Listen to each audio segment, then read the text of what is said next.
vamos a ver que es el plano tangente a una superficie, cuando existe, a una superficie S en un punto P sub 0 de S.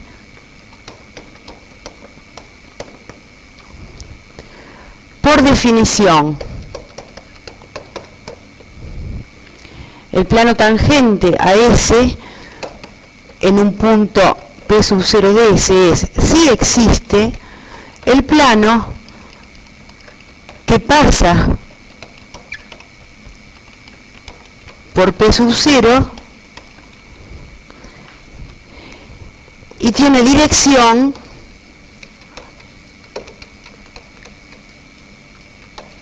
generada o engendrada por todos los versores tangentes a las curvas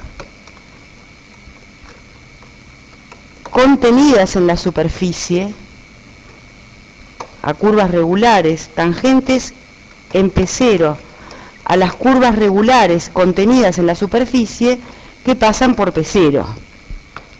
Tienen que ser curvas contenidas en la superficie, o sea que el conjunto de puntos de la curva, de cada una de las curvas, sea un conjunto contenido en S.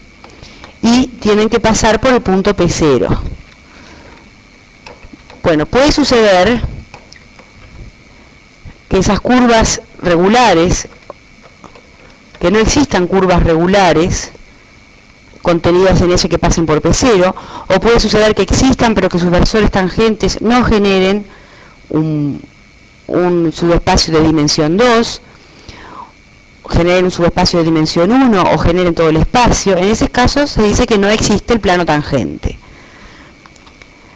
Por definición diremos que un punto de una superficie es regular si existe el plano tangente a la superficie S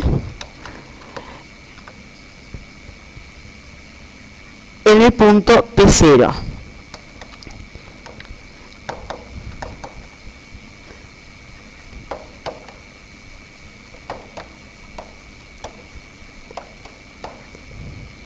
Vamos a hacer un dibujito. Tenemos una superficie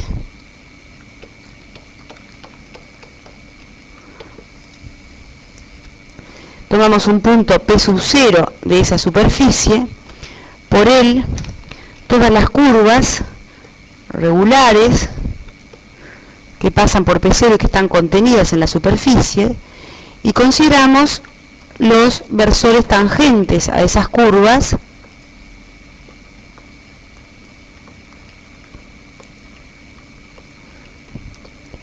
si generan un subespacio de dimensión 2.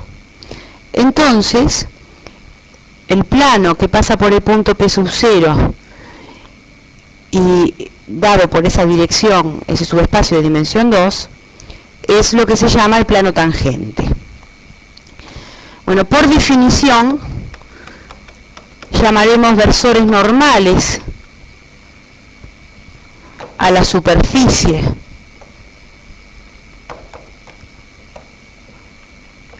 en P sub 0, donde P sub 0 es un punto de la superficie regular, son los dos vectores de norma 1 con dirección ortogonal al plano tangente. Tienen dos sentidos posibles, por eso son dos versores. Al plano tangente a S en P sub 0. O sea, vamos a tener un versor normal que apunta hacia un semiespacio dado por el plano y otro que apunta hacia el semiespacio opuesto. Aquí corresponde observar que tanto el plano tangente, cuando existe en un punto regular, como la definición de punto regular, como los versores normales, son conceptos intrínsecos a la superficie. O sea, no dependen de la parametrización que se elija para describir la superficie, ni dependen del sistema ortogonal de coordenadas elegido. Tiene que ser un sistema ortogonal para que el concepto de ortogonalidad dado en el versor normal tenga sentido. O sea, vamos a decir que una propiedad es intrínseca a una superficie cuando no depende de la parametrización elegida para describir las ecuaciones paramétricas de la superficie y del sistema ortogonal de coordenadas usado como referencia. Estos son intrínsecos porque por definición no aparece para nada la parametrización ni el sistema de referencia.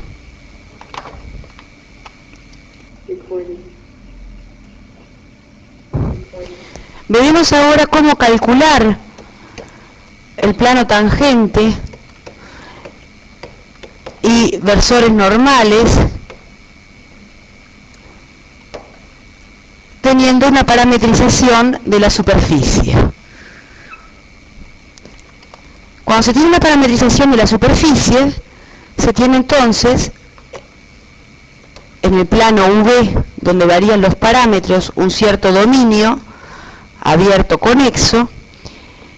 Supongamos que tenemos un punto de ese dominio de coordenadas U sub 0, B sub 0.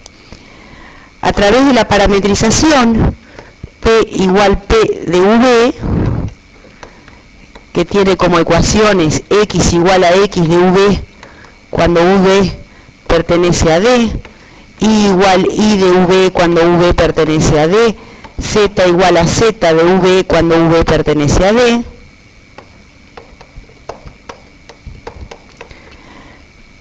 Tenemos a través de esa parametrización en el espacio, con un sistema de ejes coordenados cartesianos X y Z,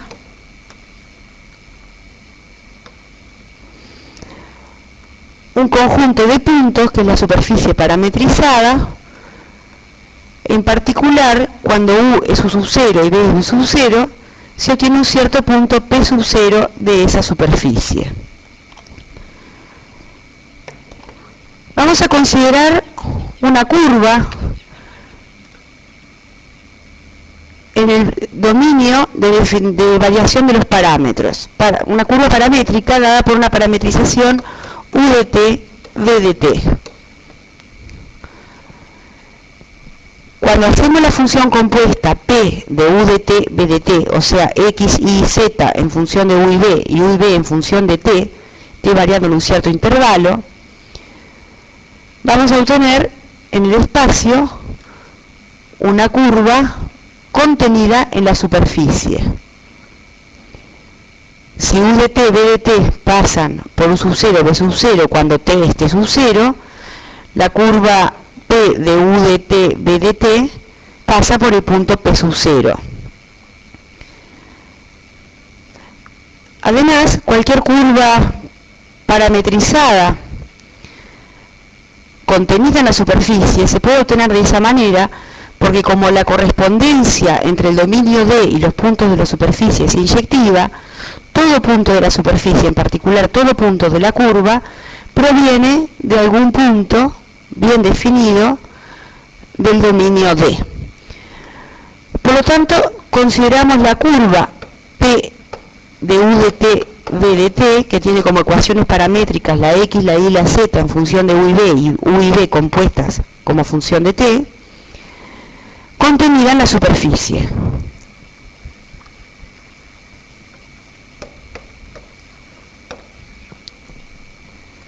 Bueno, vamos a llamar con la notación P sub U al vector, por ahora le pongo una flechita, pero después se la voy a sacar, que tiene como componente la derivada parcial de X con respecto a U, la de Y con respecto a U y la de Z con respecto a U en U y V igual a U sub 0 de sub 0. Y P sub V al vector que tiene como componente las derivadas parciales de X y Z con respecto a B en el punto U sub 0 de sub 0. Esos dos vectores los vamos a representar en el espacio con segmentos orientados con primer extremo en P sub 0. Vamos a tener dos vectores P sub B y P sub U, que podrían ser el vector nulo alguno de ellos, o ambos, podrían ser colineales, en P sub 0. Vamos a ver cuál es el vector, un vector tangente a la curva P de U de T, B de T. El vector P punto, que se obtiene derivando la P con respecto a T como función compuesta, tiene como primera componente la derivada parcial de X con respecto a T como función compuesta, pero X es función de U y de B. Eso implica derivar la X con respecto a U, multiplicar por U punto, derivar la X con respecto a B, multiplicar por B punto y sumar. Eso, hecho componente a componente, implica que es el vector P sub U por U punto es un número, por el vector P sub B por B punto. Es un vector, observemos, del subespacio generado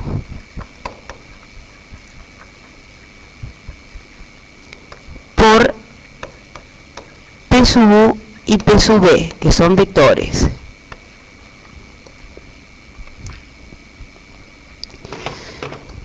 Por lo tanto, en esta figura, un vector tangente a la curva negra C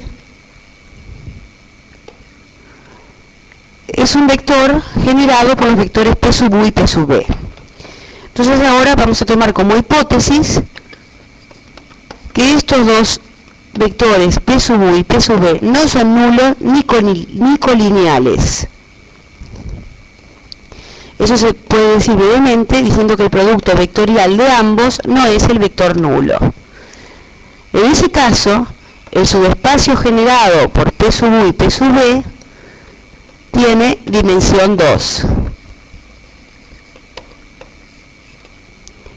Y como eso vale para cualquier curva contenida en la superficie que pase por el punto P sub 0, estamos demostrando que todas las rectas tangentes a esas curvas por el punto P sub 0 contenidas en la superficie forman un plano que pasa por P sub 0 y con dirección el subespacio generado por P sub U y P sub B. Por lo tanto, voy a poner aquí a la derecha la conclusión.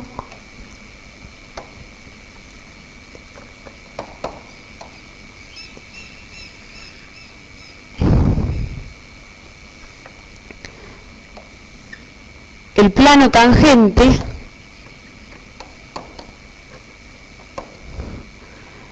pasa por P sub 0, por definición, y tiene dirección generada por P sub U y P sub B. O sea que teniendo las ecuaciones paramétricas de la superficie, derivando, suponiendo que las ecuaciones paramétricas son de clase C1 o son derivables, derivando con respecto a U y con respecto a B parcialmente esas ecuaciones paramétricas, se obtienen dos vectores, y con esos vectores y el punto P sub 0 de ecuación X que depende de U y de B, como X de V, Y de V, Z de V, se obtienen las ecuaciones del plano tangente por P sub 0. O sea, ese plano tangente es ortogonal a P sub U vector P sub B. Por lo tanto, los versores normales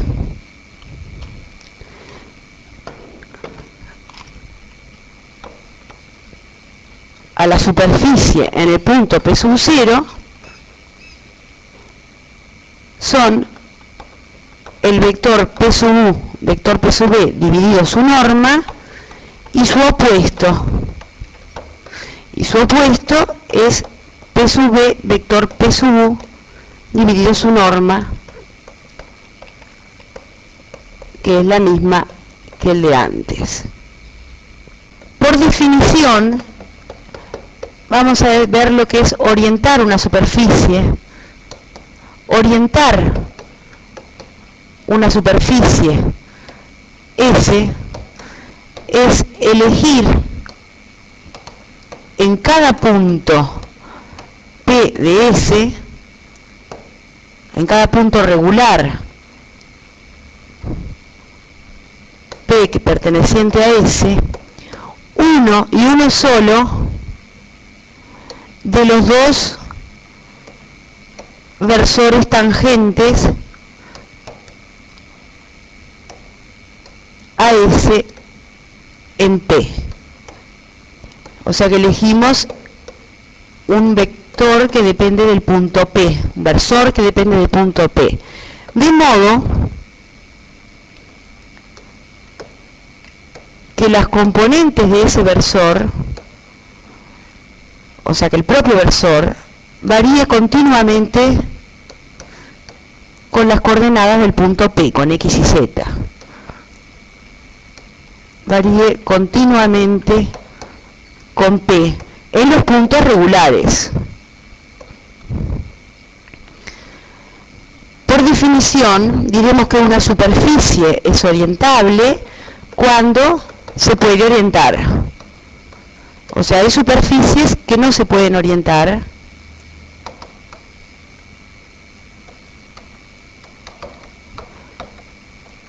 como vamos a ver ahora, y otras que sí.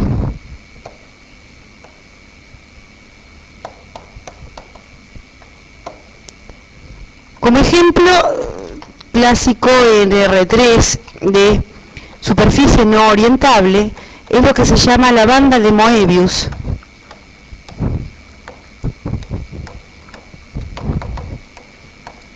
que es no orientable.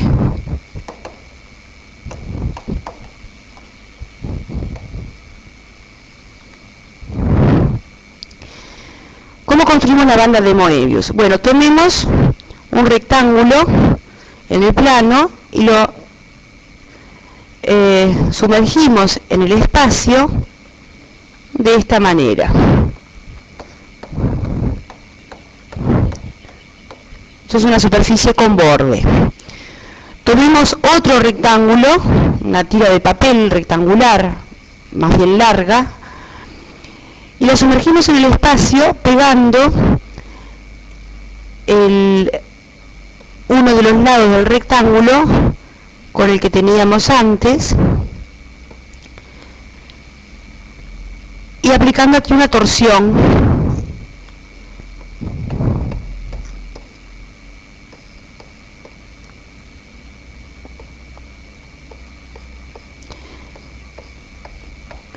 de manera que la cara del papel, supongamos que son de papel, que se pegan en los dos lados del rectángulo que teníamos arriba, son distintas. En la cara de arriba de los dos rectángulos del rectángulo que teníamos arriba son distintas.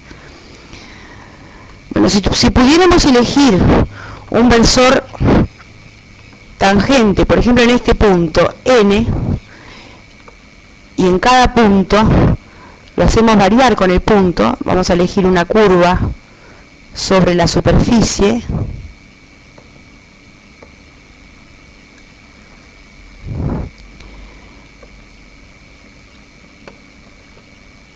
que fuera en forma continua. Al dar la vuelta sobre esa curva cerrada a lo largo de la superficie,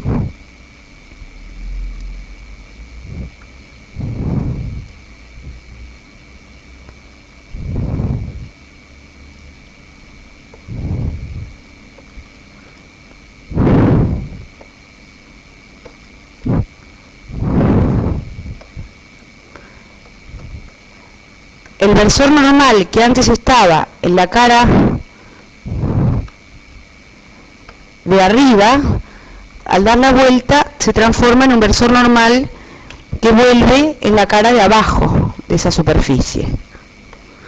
Es no orientable, no se puede definir un único versor normal de manera que varíe continuamente al variar el punto de cualquier manera sobre la superficie. Al darle esta torsión aquí a la hoja de papel rectangular, lo que era cara de arriba se transformó en cara de abajo. Por lo tanto, el versor normal que apuntaba hacia un lado, al dar la vuelta, termina apuntando hacia el lado opuesto. No podemos elegir ninguno de los dos, porque no variaría continuamente con el punto. En algún lugar tendría que cambiar de signo.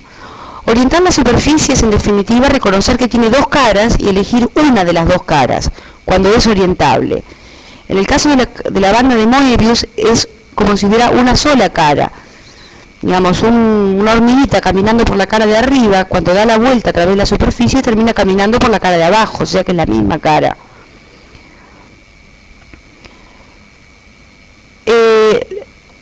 Un ejemplo de superficie cerrada simple, orientable, es la esfera, la superficie esférica, que tiene dos orientaciones posibles.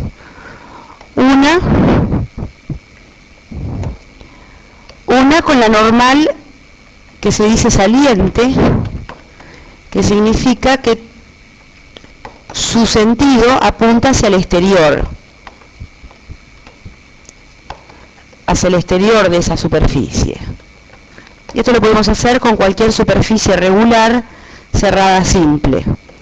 En el caso de la esfera, con la normal saliente, es en cada punto la normal que apunta hacia el exterior.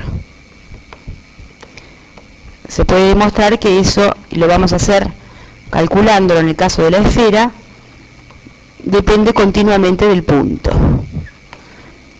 Y otra orientación posible, que no es la que dibujé, con la normal entrante, lo que se llama normal entrante, que es cuando la normal apunta hacia el interior.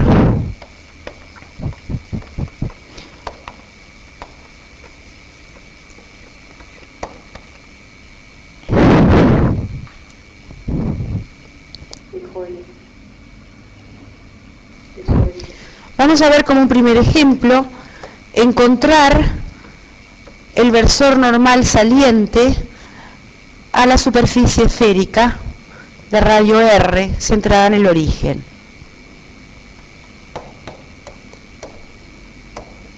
En cada punto.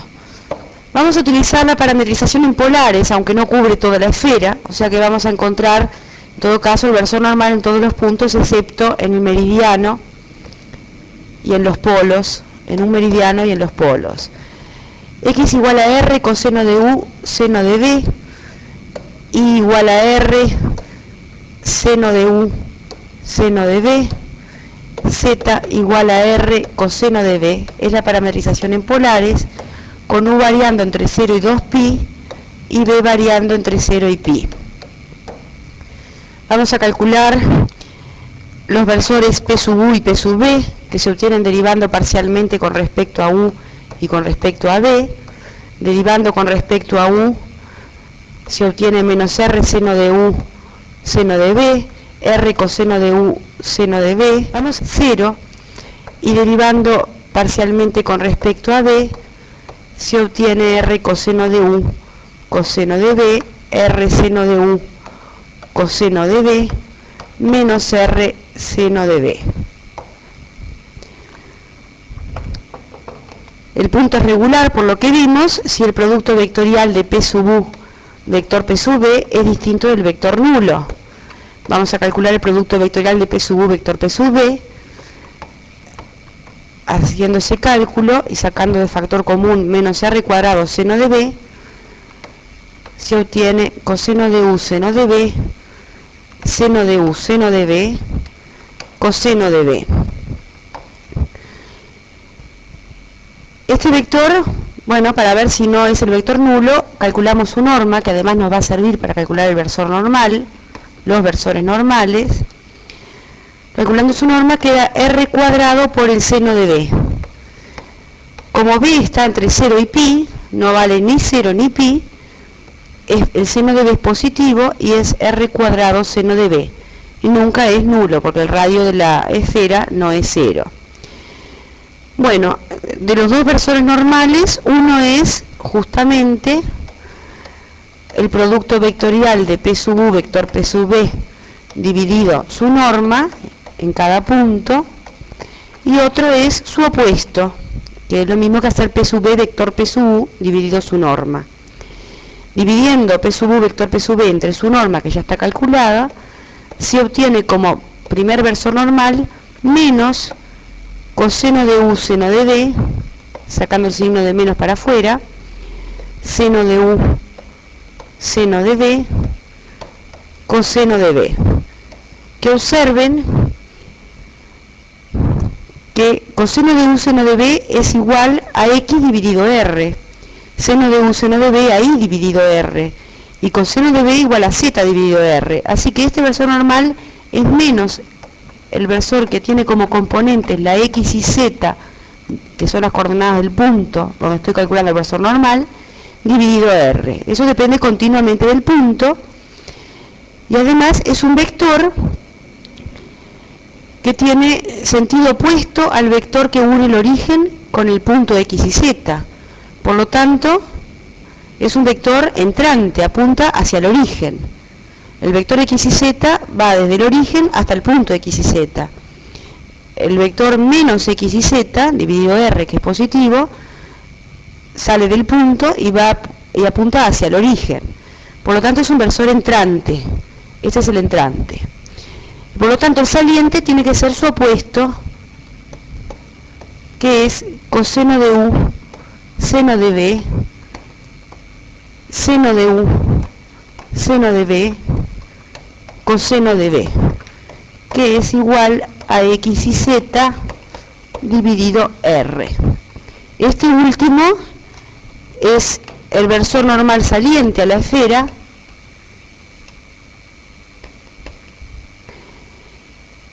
y esta igualdad, que incluye las componentes del versor normal saliente a la esfera cuando está parametrizada en polares, la vamos a usar permanentemente a lo largo del curso. Conviene recordarla. En realidad es recordar las ecuaciones paramétricas de la esfera y saber que X y Z dividido el radio es el versor normal saliente a la esfera.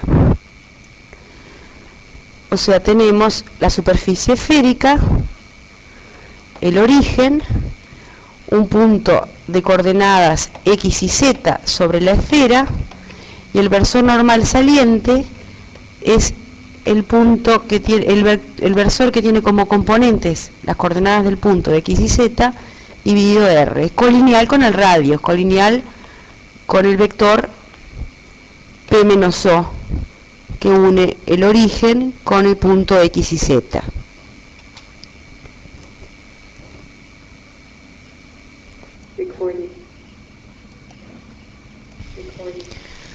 Vamos a, como ejercicio, a tratar de encontrar el plano tangente, la ecuación del plano tangente a la esfera x2 más y2 más z2 igual a 3 en el punto de coordenadas 1, 1, 1, que pertenece a la esfera, porque verifica la ecuación de la esfera.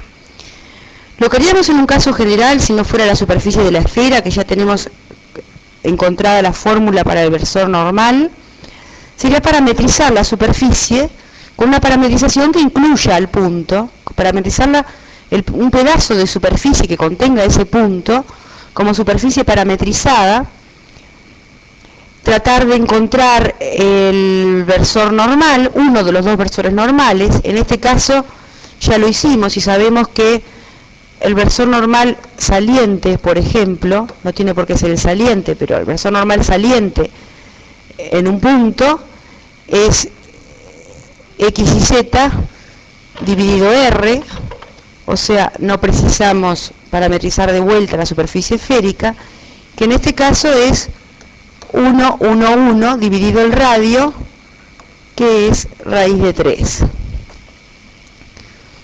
Una vez encontrado el versor normal, para lo cual hay que identificar para qué valores del parámetro se consigue el punto dado en la superficie, o sea, parametrizada la superficie, calculado el versor normal en el punto considerado, hay que saber para qué valores del parámetro se obtiene el punto considerado.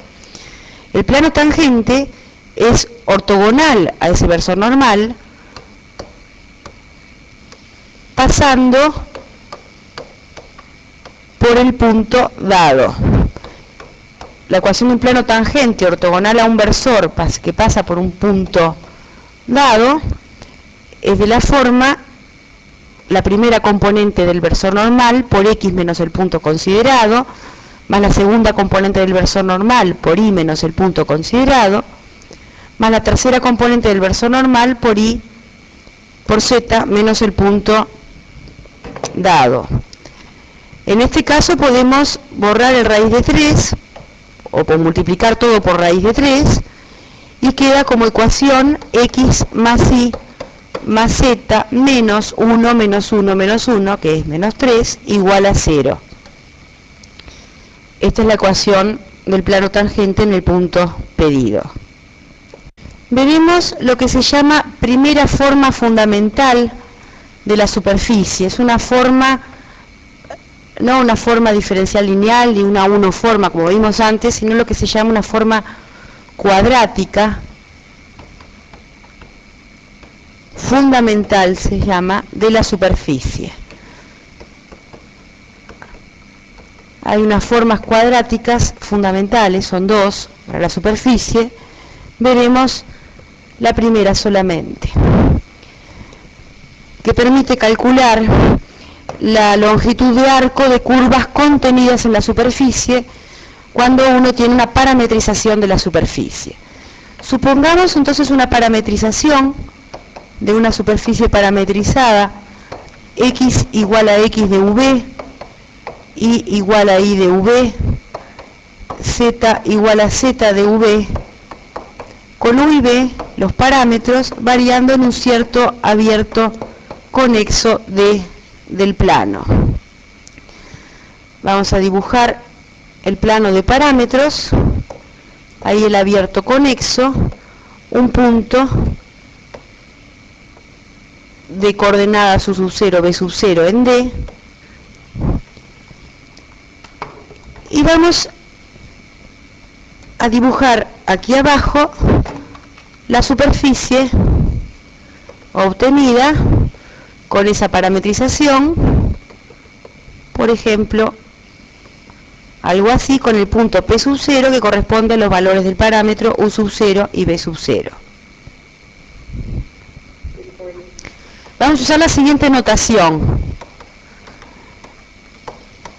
Vamos a indicar con el número E, con la letra E, al número que se obtiene en cada punto P de V al hacer el producto escalar del vector P sub U por el vector P sub V. Eso es la derivada parcial de x con respecto a u al cuadrado, más la de y con respecto a u al cuadrado, más las de z con respecto a u al cuadrado.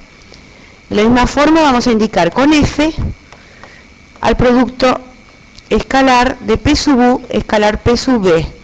Eso es la derivada parcial de x con respecto a u por la de x con respecto a b, la de y con respecto a u por la de y con respecto a b, más la de z con respecto a u por la de z con respecto a b. Y con la letra G indicamos al resultado de hacer el producto escalar de P sub V por P sub V. Es un número para cada valor de u y de b, número real, que es la derivada parcial de x con respecto a b al cuadrado, más la de y con respecto a b al cuadrado, más la de z con respecto a b al cuadrado. Esa notación la vamos a mantener de ahora para siempre cuando trabajemos con superficies parametrizadas.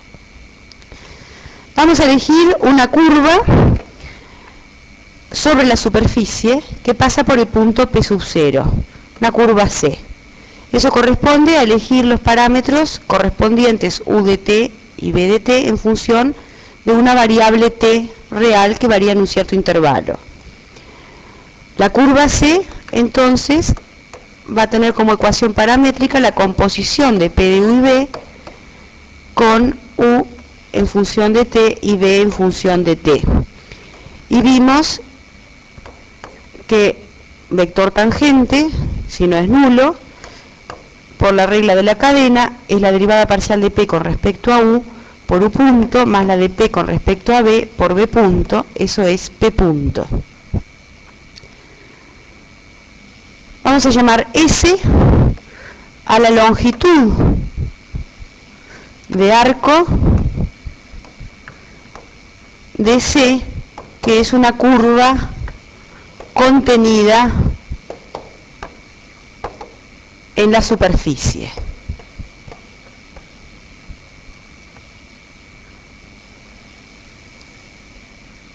La primera forma fundamental que vamos a ver se refiere justamente a esa longitud de arco.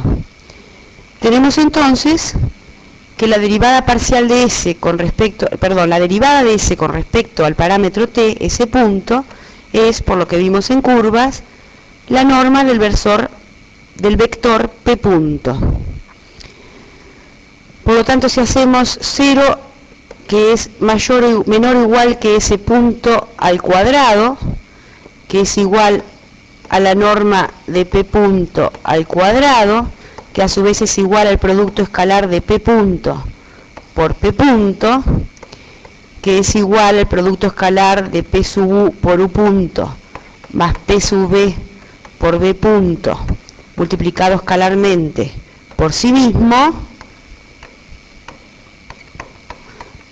Si desarrollamos ese producto escalar, queda el producto escalar de p sub u por u punto al cuadrado. Eso es igual a e por u punto al cuadrado, más el de p sub u por p sub b por u punto b punto, más el de p sub b por p sub u por b punto u punto. Como es conmutativo el producto escalar, eso es igual a 2f u punto b punto, más finalmente el de p sub b por b punto al cuadrado, que es g por b punto al cuadrado. En definitiva, entonces, lo que tenemos es que 0 es menor o igual que ese punto al cuadrado, que es a su vez igual a e por e punto al cuadrado más 2f u punto b punto más g por b punto al cuadrado. Si multiplicamos de ambos lados de la igualdad por el diferencial de t al cuadrado, ese punto por diferencial de t es diferencial de s, u punto por diferencial de t es diferencial de u, b punto por diferencial de t es diferencial de b, resulta 0 menor o igual que el diferencial de la longitud de arco de la curva contenida en la superficie al cuadrado, que a su vez es igual a e por diferencial de u al cuadrado más 2f por diferencial u diferencial b más g por diferencial b al cuadrado. Lo que va al cuadrado es el diferencial u y el diferencial b. Y aquí van multiplicados los diferenciales. Esto es una forma diferencial cuadrática, no una unoforma, porque aparecen cuadrados de los diferenciales, que se llama la primera forma fundamental de la superficie.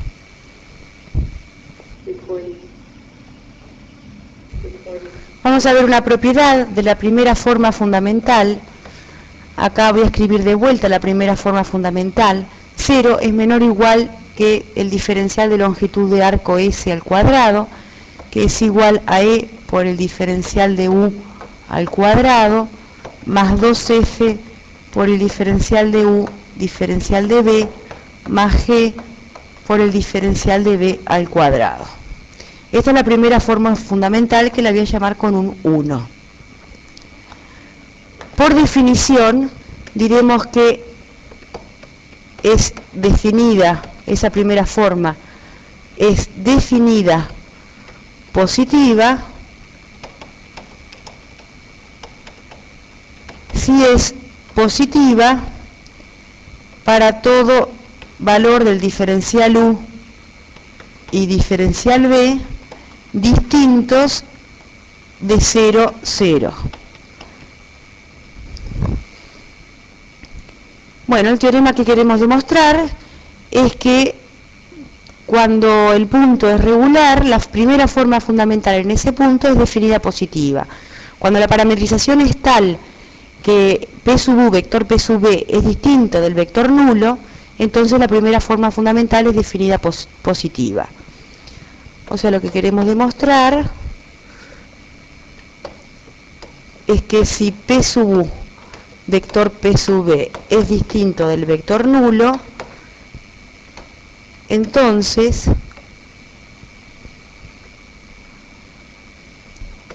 la primera forma fundamental es definida positiva, que no se anula nunca excepto cuando los diferenciales son ambos ceros.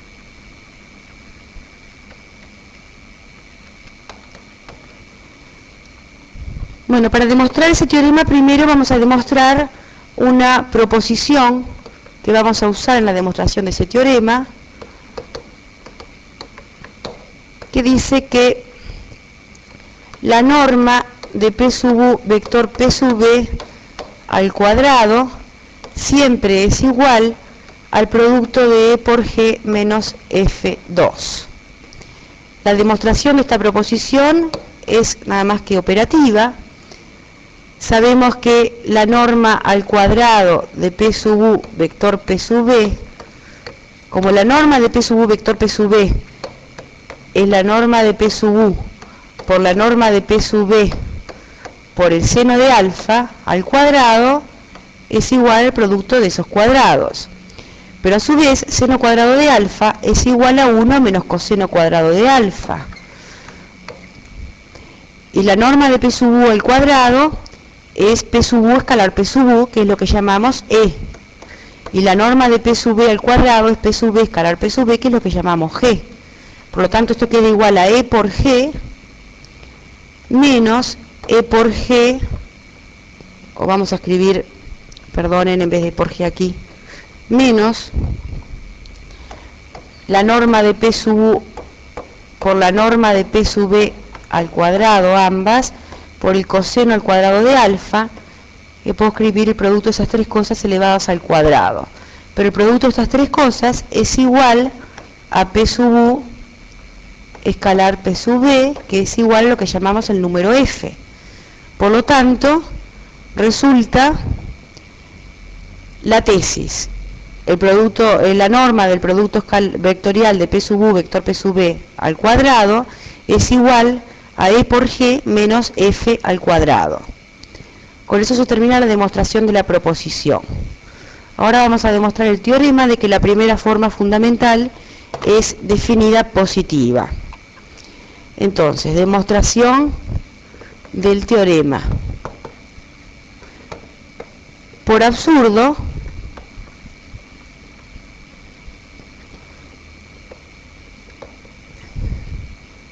si la primera forma fundamental fuera igual a 0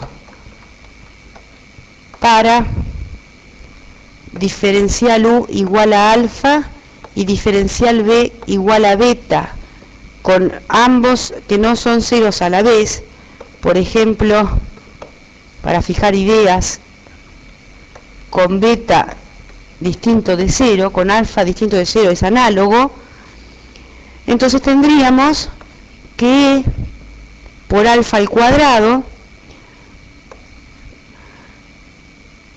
más 2F por alfa más G por beta al cuadrado sería 0.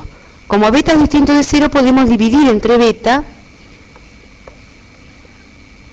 cuadrado, perdón, y si fuera el alfa el que es distinto de 0, dividiríamos entre alfa al cuadrado, y tendríamos que el número alfa sobre beta es una raíz de la ecuación del polinomio EX cuadrado más 2FX más G. Pero el discriminante de ese polinomio de segundo grado es 4F al cuadrado, que es 2F al cuadrado, menos 4E por G. Por hipótesis tenemos que P sub U, vector P sub B, es distinto al vector nulo. Por lo tanto, usando la proposición anterior, G menos F al cuadrado es estrictamente positivo, porque es el cuadrado de la norma del producto vectorial. Así que F cuadrado menos EG es estrictamente negativo, Y esto es absurdo porque un polinomio con discriminante estrictamente negativo no puede tener raíz.